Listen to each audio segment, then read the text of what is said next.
ವೀಕ್ಷಕರೇ, ಈ ವ್ಯಕ್ತಿ ಇದನ್ನಲ್ಲ, ಈತ ಎಂತ ಖತರ್ನಾಕ್ ಅಂದ್ರೆ ಈತ ಕೊಲೆ ಮಾಡೋದಕ್ಕಿಂತ ಮುಂಚೆ ಸಕಲ ತಯಾರಿಯನ್ನ ನಡೆಸ್ತಾ ಇದ್ದ.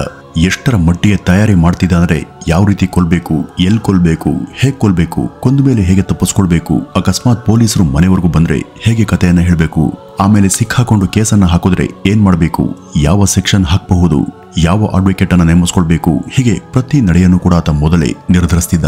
ಹಾಗಾಗಿ ಅವನು ವರ್ಷಗಟ್ಟಲೆ ಅಪರಾಧವನ್ನ ಮಾಡ್ತಾನೆ ಬಂದ. ಅದೆಷ್ಟೋ ಕೊಲೆಗಳನ್ನ ಮಾಡಿ ಜೈಲು ಪಾಲಾದರೂ ಕೂಡ ಕೊನೆಗೆ ಶಿಕ್ಷೆ ಆಗದೆ ಹೊರಬರುತ್ತಿದ್ದ. ಅಷ್ಟಕ್ಕೂ ಯಾರು ಈ ವ್ಯಕ್ತಿ, ಈತನ ಹಿನ್ನೆಲೆ ಏನು? ಬನ್ನಿ ವೀಕ್ಷಕರೇ, ಈ ಮುಂದೆ ಅದನ್ನ ತಿಳಿತಾ ಹೋಗೋಣ.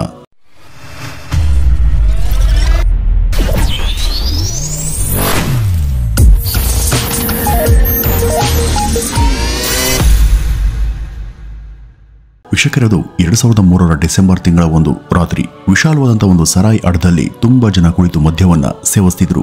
ಬಹುತೇಕ ಬಡ ಕಾರ್ಮಿಕರಿಂದಲೇ ತುಂಬಿದಂತ ಆ ದಾರು ಅಂಗಡಿಯಲ್ಲಿ ಮಹಿಳೆಯರು ಕೂಡ ಇದ್ರು. ದೂರದಲ್ಲಿ ಒಂದು ಟೇಬಲ್ ನಲ್ಲಿ 35ರ ಆಸುಪಾಸಿನ ಒಬ್ಬ ಮಹಿಳೆ ಏಕಾಂಗಿಯಾಗಿ ಕುಳಿತು ಕುಡಿತಾ ಇದ್ಲು. ಒಂದು ಟೇಬಲ್ ಪಕ್ಕದಲ್ಲಿ ಇನ್ನೊಬ್ಬ ಯುವಕ ಕುಡಿತಾ ಇದ್ದ. ಕೂತ ಜಾಗದಿಂದನೇ ಅದೇನೇನು ಸನ್ನೆಗಳಾದ್ವೋ. ಸ್ವಲ್ಪ ಸಮಯದ ನಂತರ ಇಬ್ರು ಕೂಡ ಒಂದೇ ಟೇಬಲ್ಗೆ ಬಂದ್ರು. ಸಾಕಷ್ಟು ಹೊತ್ತು ಮಾತನಾಡ್ತಾ ಕುಡಿತಾ ಇದ್ರು.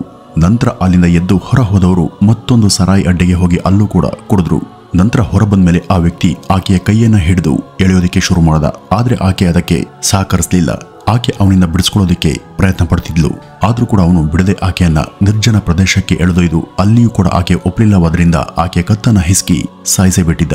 ನಂತರ ಆಕೆ ಮೈಮೇಲಿದಂತ ಚಿಕ್ಕ ಪುಟ್ಟ ಚಿನ್ನದ ಒಡವೆಯನ್ನ ಎತ್ಕೊಂಡು ಹೊರಟು ಹೋಗ್ತಾನೆ. ವೀಕ್ಷಕರೇ, ಹೈದರಾಬಾದ್ನಲ್ಲಿ ಇದೇ ತರ ಹಿಂದೆ ಒಂದು ಕೊಲೆಯಾಗಿತ್ತು. ಅಲ್ಲೂ ಕೂಡ ನಿರ್ಜನ ಪ್ರದೇಶದಲ್ಲಿ ಮಹಿಳೆಯ ಕತ್ತನ್ನ ಹಿಸ್ಕಲಾಗಿತ್ತು. ಆಕೆ ಕೂಡ ಮದ್ಯ ಸೇವನೆಯನ್ನ ಮಾಡಿದ್ಲು. ಆಕೆಯ ಮೈ ಮೇಲೆ ಒಡವೆ ಕೂಡ ಮಾಯ ಆಗಿದ್ವು. ಈ ಎರಡೂ ಕೊಲೆಗಳಿಗೆ ಸ್ವಲ್ಪ ಸಾಮ್ಯತೆ ಇರೋದ್ರಿಂದ ಎರಡನ್ನೂ ಕೂಡ ಒಬ್ಬನೇ ಮಾಡಿದ್ದಾನೆ ಅಂತ ಪೊಲೀಸರು ನಿರ್ಧರಿಸಿದ್ರು. ಈ ಕೊಲೆಗಾರ ಬೇಕು ಅಂತಾನೆ ತೀರಾ ಬಡವರು ಹೋಗುವಂತ ಸಾರಾಯಿ ಅಡ್ಡೆಗಳಿಗೆ ಹೋಗ್ತಿದ್ದ. ಅಲ್ಲಿ ಪುರುಷರು ಮಹಿಳೆಯರು ಅಂದೇ ದಿನವಿಡೀ ದುಡಿದು ಸುಸ್ತಾಗಿದ್ರಿಂದ ಎಲ್ಲರೂ ಕೂಡ ಅಲ್ಲಿ ಬಂದು ಕುಡಿತಾ ಇದ್ರು. ಈ ಕೊಲೆಗಾರ ಅಂತ ಜಾಗಕ್ಕೆ ಬಂದು ಅಲ್ಲಿ ಕಾಣಿಸ್ಕೊಳ್ತಿದ್ದಂತ ಮಹಿಳೆಯರಲ್ಲಿ ಒಬ್ಬಳನ್ನ ಆಯ್ಕೆ ಮಾಡಿಕೊಂಡು ಮಾತನಾಡಿಸಿ ಸ್ನೇಹವನ್ನ ಬೆಳೆಸ್ತಿದ್ದ. ನಂತರ ಕುಡಿಸ್ತಿದ್ದ. ಕೊನೆಗೆ ದುಡ್ಡಿನ ಆಸೆನ ತೋರಿಸಿ ನಿರ್ಜನ ಪ್ರದೇಶಕ್ಕೆ ಕರೆದೊಯ್ದು ಕತ್ತನ್ನ ಹಿಸುಕ್ತಾ ಇದ್ದ. ಅಷ್ಟಕ್ಕೂ ಈತನ ಹೆಸರು ಮೈನಾ ರಾಮುಲು. ಆತ ಮಾಡಿದ್ದು ಇವೆರಡೇ ಕೊಲೆಗಳಲ್ಲ. ಮುಂದೆ ಕೂಡ ಈತ ಹಲವು ಹತ್ಯೆಗಳನ್ನ ಮಾಡ್ತಾನೆ ಹೋದ. 2003, 4, 5, 6 ಹೀಗೆ 4-5 ವರ್ಷ ಕಳೆದರೂ ಕೂಡ ಪೊಲೀಸರು ಅವನನ್ನ ಹಿಡಿಲಿಲ್ಲ. ಈ ಪೊಲೀಸ್ನವರು ಕೂಡ ಇಲ್ಲಿ ಏನೂ ಆಗೇ ಇಲ್ಲ ಅನ್ನೋ ತರ ಆ ಕೊಲೆಗಳ ಬಗ್ಗೆ ತಲೆ ಕೆಡಿಸ್ಕೊಳ್ಳಿಲ್ಲ. ಏಕೆಂದ್ರೆ ಕೊಲೆಯಾದವರೆಲ್ಲ ತೀರಾ ಬಡ ಮಹಿಳೆಯರಾಗಿದ್ರು, ಕೂಲಿ ಕಾರ್ಮಿಕರಾಗಿದ್ರು. ಅವರೆಲ್ಲ ಏಕಾಂಗಿ ಜೀವನವನ್ನ ಸಾಗಿಸ್ತಿದ್ರು. ಹೀಗಾಗಿ ಅವ್ರ ಪರವಾಗಿ ಯಾರು ಬಂದು ಪೊಲೀಸರಲ್ಲಿ ಕೊಲೆಗಾರನನ್ನ ಪತ್ತೆ ಮಾಡಿ ಅಂತ ಕೇಳೋರು ಕೂಡ ಇರಲಿಲ್ಲ. ಕಮ್ಮಿ ಅಂದ್ರೆ ವರ್ಷಕ್ಕೊಂದರಂತೆ 2009ರ ಹೊತ್ತಿಗೆ ಈ ಮೈನಾ ರಾಮುಲು ಸುಮಾರು 7-8 ಕೊಲೆಗಳನ್ನ ಮಾಡಿ ದಕ್ಕಿಸ್ಕೊಂಡಿದ್ದ. 2009ರಲ್ಲಿ ಹೈದರಾಬಾದ್ನ ಹೊರವಲಯದಲ್ಲಿ ಇವನು ಮತ್ತೆ 3 ಹತ್ಯೆ ಮಾಡಿದ್ದ. ಈ ಸಲ ಪೊಲೀಸರು ಸ್ವಲ್ಪ ಆಕ್ಟಿವ್ ಆದ್ರು. ಏಕೆಂದ್ರೆ ಕೊಲೆಯಾದಂತಹ 3 ಮಹಿಳೆಯರಲ್ಲಿ ಒಬ್ಬ ಮಹಿಳೆಗೆ ಕುಟುಂಬಸ್ಥರಿದ್ರು. ಅವರು ಪದೇ ಪದೇ ಠಾಣೆಗೆ ಬಂದು ಒತ್ತಡವನ್ನ ಹೇರತೊಡಗಿದ್ರು.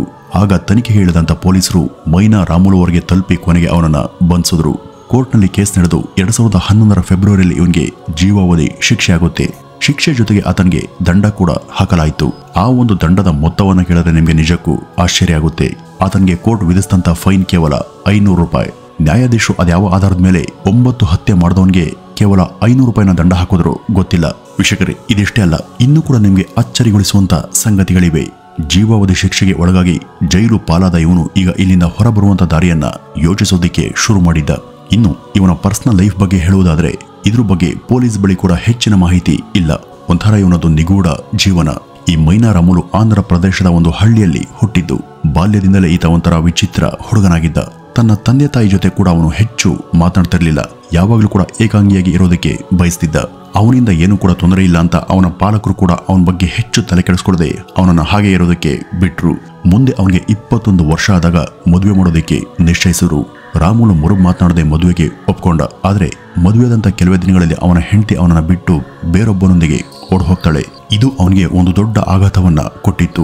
ಮೊದಲಿಂದನೂ ಕೂಡ ಒಂಟಿಯಾಗಿ ಬದುಕ್ತಿದ್ದಂತ ಇವನ್ಗೆ ಆತನ ಹೆಂಡತಿ ಆಸರೆಯಾಗಿದ್ಲು. ಈಗ ಆಕೆ ಹೋದ್ಮೇಲೆ ನನಗೆ ಮತ್ಯಾರಿದ್ದಾರೆ, ಯಾಕೆ ಹೀಗಾಯ್ತು, ನನ್ನಲ್ಲೇ ಏನೋ ಕೊರತೆ ಇದೆ ಅಂತ ನನ್ನ ಹೆಂಡತಿ ಬಿಟ್ಟು ಹೋದ್ಲು.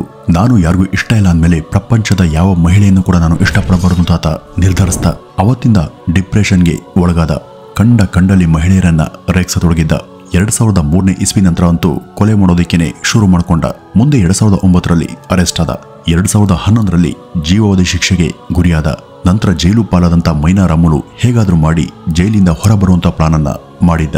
ಇವನು ಜೈಲನ್ನ ಸೇರಿದಂತ ಒಂದೇ ತಿಂಗಳಲ್ಲಿ ಅಲ್ಲಿನ ಖೈದಿಗಳು ಇವನನ್ನ ಮಾನಸಿಕ ಅಸ್ವಸ್ಥ ಅಂತ ಕಂಪ್ಲೇಂಟ್ ಮಾಡಿದ್ರು. ಇವನಿಗೆ ಚಿಕಿತ್ಸೆಯನ್ನು ಕೊಡಿಸಬೇಕು ಅಂತ ತಾಕೀತ್ ಮಾಡಿದ್ರು.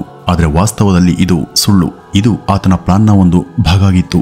ಎಲ್ರಿಗೂ ತನ್ನೊಬ್ಬ ಹುಚ್ಚ ಅನ್ಸುವ ಹಾಗೆ ವರ್ತಿಸ್ತಾ ಇದ್ದ. ಆಗ ಜೈಲ್ನವರೇ ಅವನನ್ನ ಮೆಂಟಲ್ ಹಾಸ್ಪಿಟಲ್ಗೆ ಸೇರಿಸಿದ್ರು. ಮೈನಾರಾಮುಲು ಅಂದ್ಕೊಂಡಂತೆ ಎಲ್ಲವೂ ಕೂಡ ನಡೀತು. ಅಲ್ಲಿ ಚಿಕಿತ್ಸೆಯನ್ನ ಪಡೆಯುತ್ತಿದ್ದಾಗಲೇ ಒಂದಿನ ಆಸ್ಪತ್ರೆಯಿಂದ ಪರಾರಿಯಾದ. ಅವನು ತಾನೊಬ್ಬನೇ ಅಲ್ಲ, ತನ್ನೊಂದಿಗೆ ಇನ್ನೂ ಕೂಡ 5 ಜನ ಮೆಂಟಲ್ ಖೈದಿಗಳನ್ನು ಕೂಡ ಕರೆದುಕೊಂಡು ಪರಾರಿಯಾಗಿದ್ದ. ಇದು ಆಸ್ಪತ್ರೆಯವರ ಬೇಜವಾಬ್ದಾರಿನ ಅಥವಾ ಪೊಲೀಸರೇ ಬೇಕಂತಾನೆ ಪರಾರಿ ಮಾಡಿಸಿದ್ರ ಅಥವಾ ಅವನೇ ಅಷ್ಟೊಂದು ಚಾಲಾಕಿಯಾಗಿದ್ದ ಅಂತ ಜನ ಮಾತಾಡ್ಕೊಂಡ್ರು. ಒಟ್ನಲ್ಲಿ ಅದಾಗಲೇ ಸರಣಿ ಹಂತಕನಾಗಿ ರೂಪುಗೊಂಡಿದ್ದಂತ ಈ ಪಳಗದಂತ ಹಂತಕ ಸೆರೆಯಿಂದ ಸ್ವತಂತ್ರನಾಗಿದ್ದ. ವೀಕ್ಷಕರೇ, ನೀವು ನಂಬ್ತಿರೋ ಇಲ್ವೋ, ಇವನು ತಪ್ಪಿಸ್ಕೊಂಡ ಮೇಲೆ ಪೊಲೀಸರು ಗಂಭೀರವಾಗಿ ಅವನನ್ನ ಹುಡುಕುವಂತ ಪ್ರಯತ್ನವನ್ನ ಮಾಡಲಿಲ್ಲ. ಆದ್ರೆ ಅವನ್ ಮಾತ್ರ 2011ರಿಂದ 13ವರೆಗೂ 3 ವರ್ಷಗಳಲ್ಲಿ ಮತ್ತೆ 5 ಜನ ಮಹಿಳೆಯರನ್ನ ಕೊಲೆ ಮಾಡಿದ್ದ. 2013ರ ಮೇ ತಿಂಗಳಲ್ಲಿ ಹೈದರಾಬಾದ್ನ ಪೊಲೀಸರು ಮತ್ತೆ ಅವನನ್ನ ಅರೆಸ್ಟ್ ಮಾಡಿದ್ರು. ಈ ಸಲ ಕೋರ್ಟ್ಗೆ ಹಾಜರುಪಡಿಸಿದಾಗ ಅವನಿಗಾದಂತ ಶಿಕ್ಷೆ ಎಷ್ಟು ಗೊತ್ತಾ? ಕೇವಲ 5 ವರ್ಷ ಮಾತ್ರ. 5 ಕೊಲೆ ಜೊತೆಗೆ ಮೊದಲು ಮಾಡಿದಂತ 9 ಸೇರಿದರೆ ಒಟ್ಟು 14 ಕೊಲೆ ಮಾಡಿದವನಿಗೆ ಕೋರ್ಟ್ ಕೇವಲ 5 ವರ್ಷ ಶಿಕ್ಷೆಯನ್ನ ಕೊಟ್ಟಿತ್ತು. ಇದು ಅನೇಕರನ್ನ ಹುಬ್ಬೇರಿಸಿತ್ತು. ಇಲ್ಲಿ ಪೊಲೀಸರು ಸರಿಯಾದ ಸಾಕ್ಷಿಯನ್ನ ಒದಗಿಸಲಿಲ್ವಾ ಅಥವಾ ಇವನ ವಾದನೆ ಅಷ್ಟು ಕರಾರುವಕ್ಕಾಗಿತ್ತಾ ಗೊತ್ತಿಲ್ಲ. ಆದ್ರೆ ನ್ಯಾಯಾಧೀಶರಿಗೆ ಅದೇನ್ ಮುಂಪೋದಿಯನ್ನ ಏರ್ಸಿದ್ನೋ ಏನೋ, ಅವರು ಕೇವಲ 5 ವರ್ಷ ಶಿಕ್ಷೆಯನ್ನ ಕೊಟ್ರು.